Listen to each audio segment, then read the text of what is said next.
Hey everyone, and welcome back to my channel. I thought it would be a great time for me to answer some of the questions that you sent in literally yesterday. It was very short notice, but I haven't seen a Gilmore Girls Q&A on YouTube before, so I thought this would be a great idea to actually get you guys involved. I don't want this to be a long intro. Let's get into it. The first question says, who do you think were the most positive influences in Rory's life and why? Love these videos, by the way. Just finished Gilmore Girls for the first time ever myself. So this is a great question. There's a few of them. I think her friend Lane set a really good example because Lane had a very controlling childhood where she was told what to do and her mum was very harsh on her sometimes. And since Rory's mum was always so nice and almost overly accommodating, I think it was really important for Rory to see that not everyone was raised in the same way, to get some perspective, that she was really lucky with her mum in a sense, but also to see that sometimes some children are disciplined, and that was important. But also Lane was a really hard worker and for the most part did try to prioritize her own dreams and her own schoolwork, so it was really good for Rory to have a friend like that. I also think that Luke was a really good role model for Rory to have, because not only is he a hard worker, but he's very down to earth and very protective of Rory. And even though sometimes he could be really immature, I think it was nice for her to see that there could be at least one stable parental figure in her life who was a man. Her own father wasn't really present, and that would have been really helpful. And Luke basically raised her. He was like a dad to her, and that was really nice. Like, I always thought that was great that she had Luke there, especially because he was there throughout Rory growing up, her formative years. She definitely saw him as a father. I think all of Rory's boyfriends, in a sense, served a purpose in her life, and at some point they were all a positive influence in some way, like when Jess told her that he wanted her to go back to Yale, and then when Logan told her off when she was being really privileged and didn't realize it. So there were definitely moments where everyone served a purpose and checked in with her, but also her mum Lorelai. I know they had lots of issues with their relationship, but Lorelai was loving and supportive and definitely made Rory feel cared for. So although sometimes she could be a negative influence, she also brought a lot of genuine care and friendship into Rory's life as well. The next question says, how different do you think the relationship between Lorelai and Rory would have been if Rory had been a boy? Also, thoughts on Rory becoming a mum. What kind of mother will she be? I think the relationship between Lorelai and Rory would have been different. In terms of things like talking about relationships and boys, I think the way those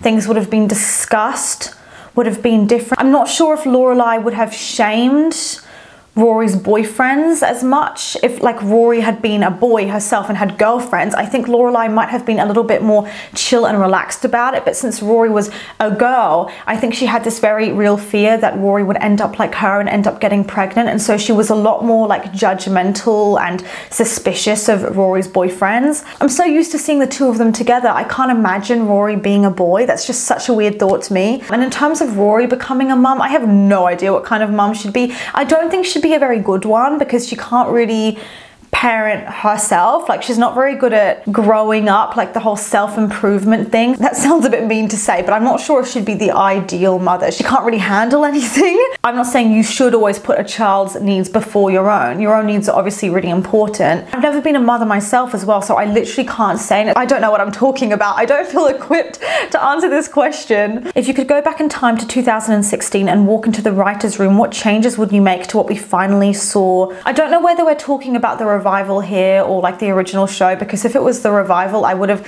changed Logan's entire arc. If we're talking about the original show, I would have had Rory and Logan end up together. I really like the dynamic between Emily and Lorelai. I thought that was really well written. There are a lot of things I wouldn't change, but I'd say the main thing I would do is just cut down the show if I had to pick one thing. It's just too long. It would actually be better and a bit more bingeable and pacey if it was just a bit more of a fast-paced show. And I know I'm a very impatient person, so it's important for me, I think, to watch shows like this just to slow down. But at the same time, it felt like there was so many filler scenes involving the town meetings and stuff and extra side characters that I know they all bring something to the heart of Stars Hollow, but they're just it's a bit much. So I would probably bring it down to 5 seasons or something and just cut the crap, you know? Don't you think Lorelai pushed Rory in the exact path she ran away from? Because deeply she internalized the fact that academic success is key to everything. Thank you from France. Hello.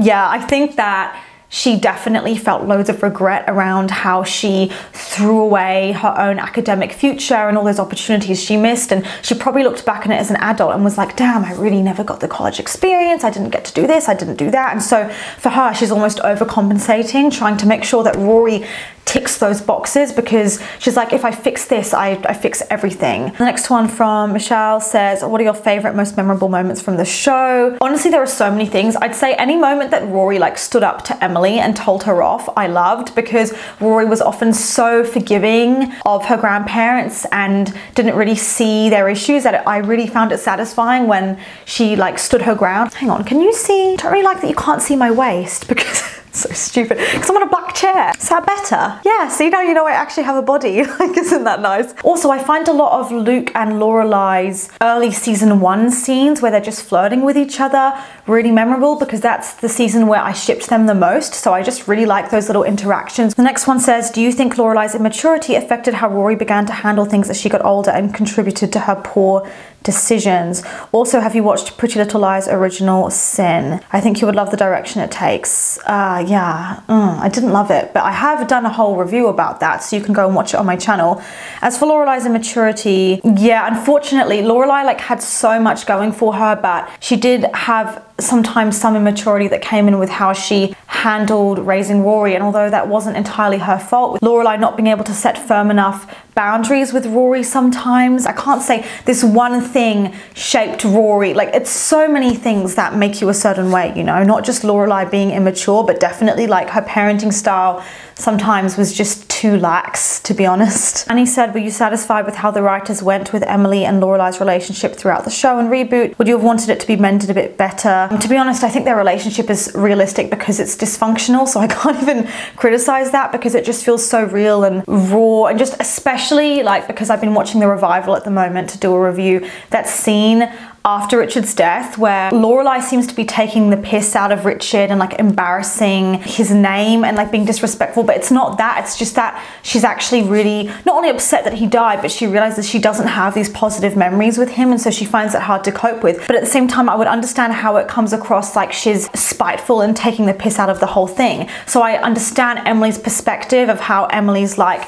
how can you be so disrespectful? Like, what did we ever do to you? Someone else said, what do you think of them never showing Lane's father? Even at Lane's wedding, he wasn't there, just a pet peeve of mine. That's so interesting. It was never a pet peeve for me, just because it was clearly intentional. Like, they made a decision going into it, we're not gonna include the father. And I feel like it was meant to be this running joke that he's just never there. Although I find that weird, like, how could he never be there? So although it's funny and stuff, like when Mrs. Kim mentions him, but you never see him, at the same time, it does create this weird hole in the show. But it is odd. It is very weird. Like, where is he? Someone else said, do you think there could be a continuation of Gilmore Girls? Could we pick up with Rory's child getting ready for high school? Yeah, that's the great thing about Gilmore Girls, is that because it follows a lot of stories of generational trauma, I think that's the great thing about this series, is you could follow Rory's child and then Rory's child's child, and you could see how the parenting forms that child and the way they're raised in their life, and then you could just keep going. It could be this amazing psychological study of parenting and things. It could be amazing. So yeah, that's actually why this show is so golden, because there's always more you can do with it. And also the audience, the fan base is so dedicated to the show. I think they would always be curious to see, like I would be curious, I would love to see that. Corey Dawn said, who do you think was the best parent out of everyone on the show? And what crucial parenting decisions would you do differently from the bad examples we saw? You know, that's such a hard question. Although I can make my own insights and my own guesses, at the same time, I'm not a parent. So like maybe I'd feel differently if I was a parent. There's so much toxic parenting in this show. It's really hard to say. I'm just thinking of all the terrible ones in the show, and it's really hard to think of a good one. I don't even know where to start. Like Mrs. Kim being so harsh on Lane. Like, I understand she was trying to protect her, but she just made her feel so uncomfortable with her own self-expression, which is literally so unhealthy, and it was just way too overbearing. It was not nice. And then with Rory's mum, their diet was terrible. Like, who feeds their child that food? It was like so bad. So many of these parents, they have insecurities and things they're worried about and fears or regrets they had from their own childhood, and then they just project project it onto their child. There's also an issue with a lot of the parents in the show where they get angry and start a fight when actually they just needed to retreat a bit and regulate their emotions before going and taking action or saying something. What other career path would you have liked to see Rory pursue instead of pursuing journalism? Honestly, anything. She could have just been a writer in general, or maybe done something in like marketing, events organizing, management, maybe the publishing industry, because she reads so much and she knows so much about like different books. And before she went through her weird crisis at Yale, she did seem to really enjoy that academic studying environment, and she was getting all involved. So maybe she could go and work at a university or in some kind of very academic environment, you know? Do you think that the styling as it progresses shows how the characters are developing or changing?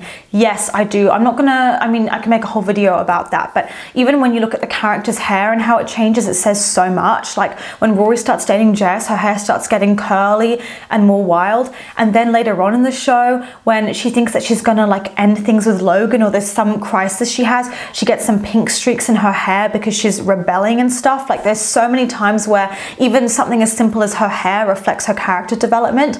And then in season 1, where she's like this meek studying girl, she just has long straight hair. Who do you think was a better partner for Lane, Dave or Zach? Obviously Dave. I just don't like the way that Zach's character was first introduced, and even though he had his good moments, if you go and rewatch like his earlier scenes, it's just so bizarre to me that he would ever pursue a relationship with Lane, or that they would click in that way, because they just don't seem compatible. So every time I see that, I'm always like, huh? Like I find it so genuinely hard to wrap my head around the fact that these two will date. With Dave, I felt like they had a very sweet relationship, a lot of chemistry, and I really like how he went above and beyond to prove himself to her mum, like memorizing stuff from the Bible and everything. Like he was trying really hard to be responsible, and I like that not only did he have this relationship with Lane, but he was also trying to form a relationship with her mum. And considering how terrifying Mrs. Kim could be, I thought it was really brave that he took that risk for Lane. The next one says, what Stars Hollow event would you love to participate in?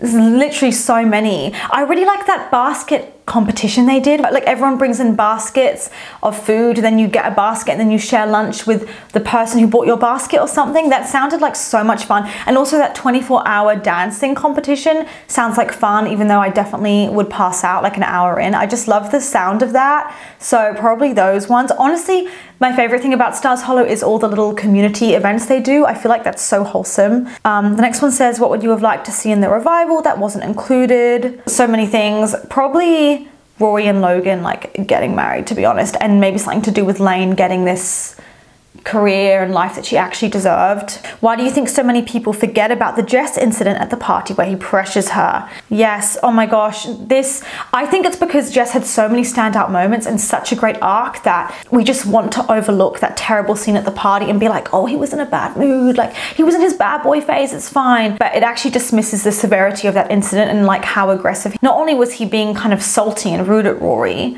for no reason, but then when she doesn't want to like have her first time with him at this gross party in this rushed context, he's just not stopping when she's telling him to. And I just hate that scene. Like it's not that hard to just stop. Like I don't care if he's in a bad mood or he's hormonal, like who cares? Like who cares? You don't do that. You don't take it out on someone else or pressure them in any way, and then you don't get annoyed at them when they assert their own boundaries. Like I hate that scene. Like, so many people just forget about it because they like Jess, they think he's attractive, and it's also just one scene.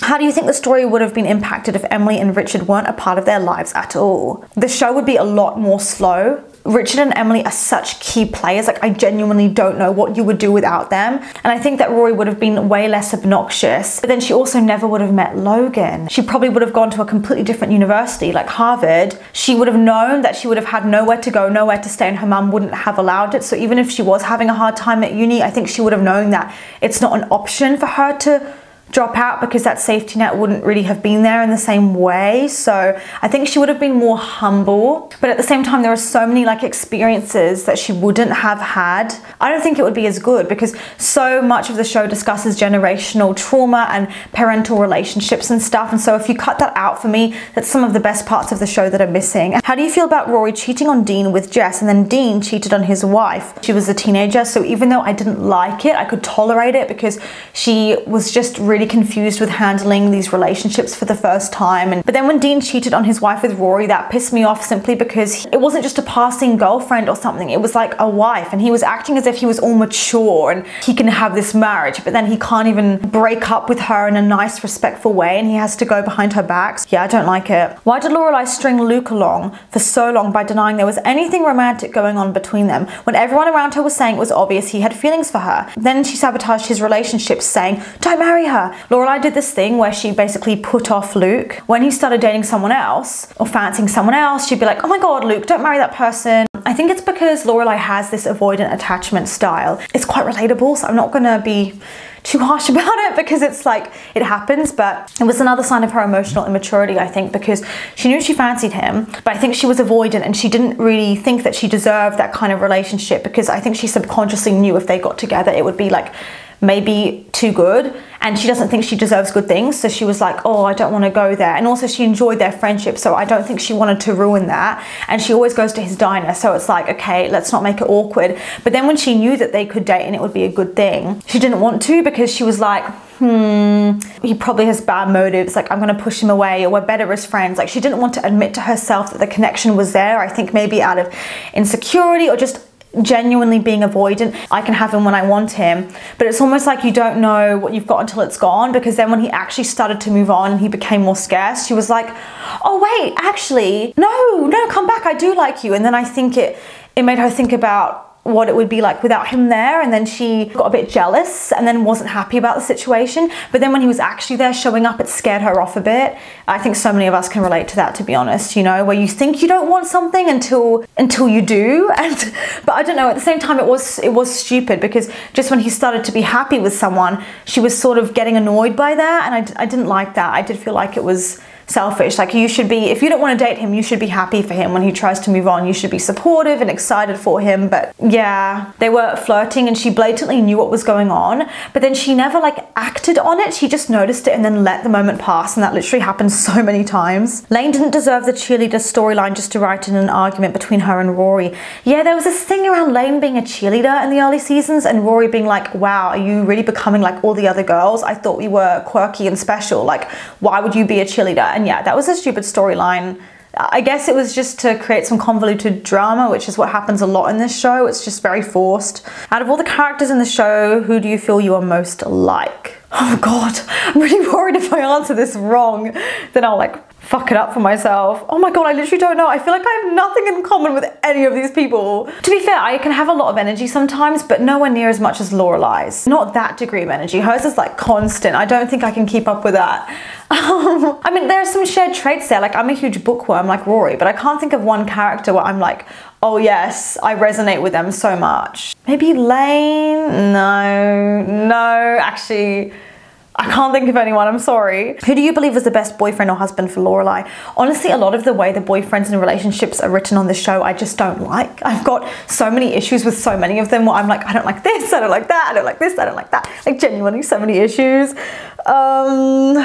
God, it's so hard. I think I really shipped Luke and Lorelai in like the first few seasons, and I thought they were a really good match, but then when they actually got together and the communication issues came in, it sort of fell apart and it just was a bit anticlimactic, and I was like, ugh, why did it take so long? It's just a bit meh now. Like, you know when there's a point where you build up the tension and like the conflict and the romance, and then there's a point where it's like, I don't know, you just stop caring, you just give up, and you're like, you know what, bro, you missed your chance, the moment's gone, it's boring now. And it sort of felt like that with Luke and Lorelai. It's like all this build up, and then at some point, I don't know when that line was crossed, but they just took too long to get together, and I sort of switched off, to be honest. But initially it was Luke, and there were some moments where Christopher was actually really great, but he was just so useless overall that I just didn't like him, so I don't even know. I guess Luke, but I mean, I'm hardly enthusiastic about him. He's nice and everything, he's sweet, but I don't know why. I really like him, but like not enough. This has nothing to do with Gilmore Girls, but will you be doing a review of season 4 of You? Yes, just when the whole thing comes out, absolutely. You're so young, do you understand any of the pop culture references? No, and this is what I'm talking about with filler with the show, is that some of the dialogue, I'm sure with the pop culture references in the show to like movies and songs, was really witty, I bet, but I don't understand any of it. Like there's so many times where Luke and Lorelai have this inside joke about a movie or something and I'm like, what? Like I'm so lost. And so it goes over my head, and maybe that makes me miss the message of the episode a bit, because I'm like, I can't keep Googling all this. Like I did it first, I was like, oh, what's the symbolism of that? And then I just, about a few episodes and I just gave up because they're just constant. I'm way too young for this, honestly. Like listening to those references made me realize how out of date this show seems now. I don't know, okay? I know it seems like maybe I know a lot of shows and people, when they talk to me, expect me to have all this insider knowledge about like every blockbuster ever made and all these old movies, but I don't actually. Like there's so much I haven't watched and there's always more I could watch if I had the time, so I'm not that informed about these things, which I know is like, maybe I shouldn't be saying that because I'm like a TV and movie reviewer. I've watched a lot of stuff, but I mean, how much can a person realistically watch? I have a life, you know? I don't just sit around and watch movies all day. What did you think of Rory and Paris's Chilton chums, Madeline and Louise? Do you think their presence made Rory's high school years richer? And do you think that perhaps Rory's Yale years would have been more interesting if more side characters were there? Rory's Yale years were just messy and a bit odd in many ways, and I think the issue stemmed way deeper than just, oh, we needed more side characters. Like the whole thing just felt very detached from what was going on. So there were multiple issues there. And then with like Madeline and Louise, I always found them so annoying, I'm gonna be honest. And I'd say 70% of their scenes I wasn't fully engaged. Like I understood their purpose to give some context and to show, because obviously you can't just have a school and then never meet any of the kids in the school. Like I understand we need insight, but because they were so like airheaded and were so similar, I just didn't pay much attention. They were just very shallow, surface level characters, I feel. I don't really know anyone that behaves like them. So no, I didn't really like them that much, to be honest. Especially like with those two friends that Rory made in the very later seasons, like around season 7. Literally, what was the purpose of their characters? Especially those two, like genuinely no one wanted them there. Who has the best outfits in your opinion in this show? Lorelai, absolutely. I love some of Lorelai's clothes, like especially some of her gowns and stuff she wears to events. She always looks put together, like even when she's just like on a coffee run or something, and she has a lot of really cute beanies. I just finished watching the end of season 7, first watch of the show, and decided to wait a bit before I watched the revival. Do you think I should watch the revival or give it a miss? From what I've heard, the revival has mixed opinions, and I want to know if people think it should be included in the overall Gilmore Girls experience, or should I ignore it to make it better? There's definitely some characters in the revival, like Paris, that definitely shine, and so it's nice to see where they're at in their lives, and it's quite a nice full circle moment to see where they've ended up. And in general, it's just nice to skip forward all these years and see that Lorelai and Luke are still together and like all these things. I would say you should watch the first 20 minutes and see how you feel.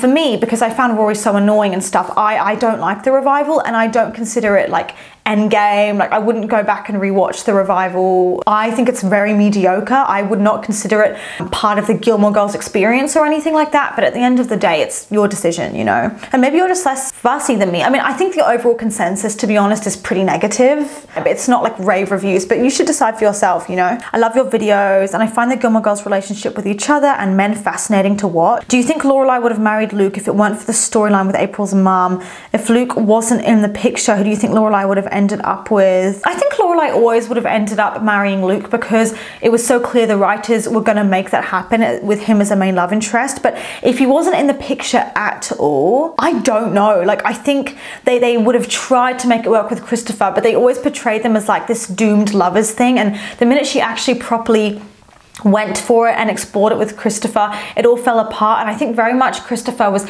an idea of a man, like this fantasy, because you don't actually know them, so you don't know. And then when you actually get in it, you just experience the reality. You realize it's really not all that great, and you basically wasted your time waiting around for this idea of a man. It's basically her with Christopher. He was like her wish fulfillment, but then he wasn't. So I have no idea. Maybe she would have been single for a while, but to be honest, I think if it was good, they would have needed to introduce an entirely new love interest for her, someone completely fresh, because I was not clicking like with any of them. Maybe Max though. I think she could have made it work with Max because he had a lot of sweet qualities. Do you think Rory would be a good mother? And best and least favorite moment for all of Rory's love interests?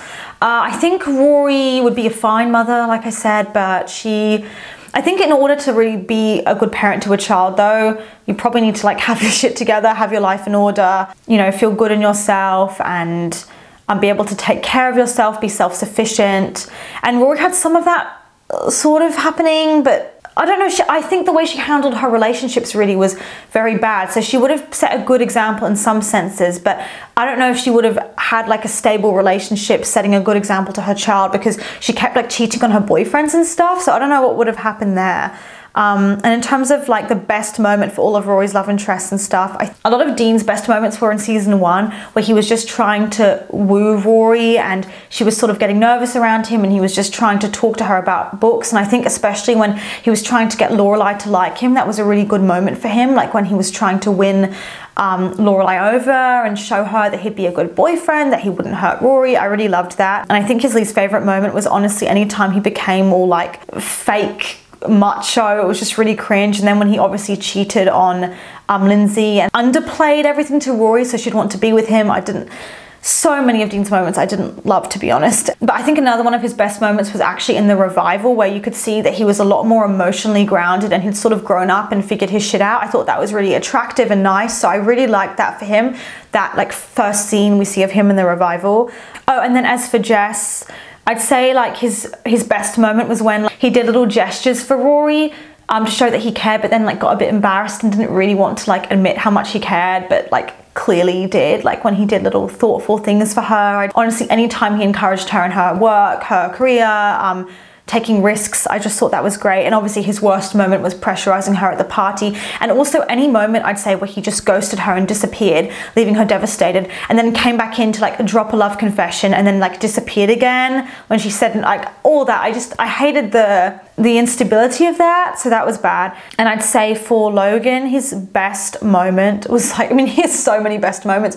I'd say when he was trying to win her back, and so he kept like trying to talk to her and bringing her like gifts, and then he helped her with the newspaper situation. That was just really sweet. And I'd say also when they were first like getting to know each other, and you could see that he was starting to form these feelings for her, so he just didn't want to ask her out because he didn't want to mess her around. I loved that moment.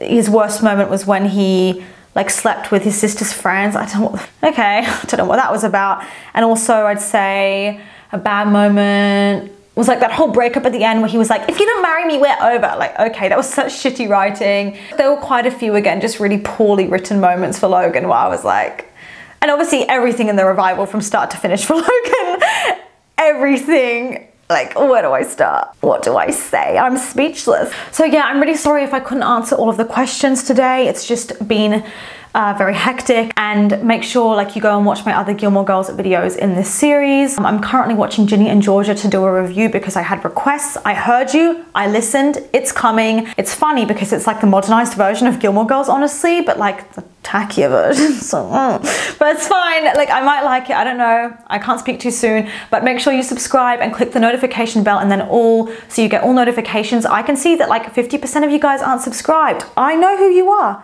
I see you. I know you're watching me. I know you're a fan. Let's stop pretending. Like, just admit it. Like, I know you want to stick around, so like, let's just make this happen, you know, subscribe. I hope you guys have had a wonderful Valentine's Day. I actually don't know whether this video is coming out on Valentine's Day, but like assuming it does, I hope that you find all forms of beautiful love, whether that's romantic, platonic, familial, whatever. And follow my socials, and I will see you guys for the next video.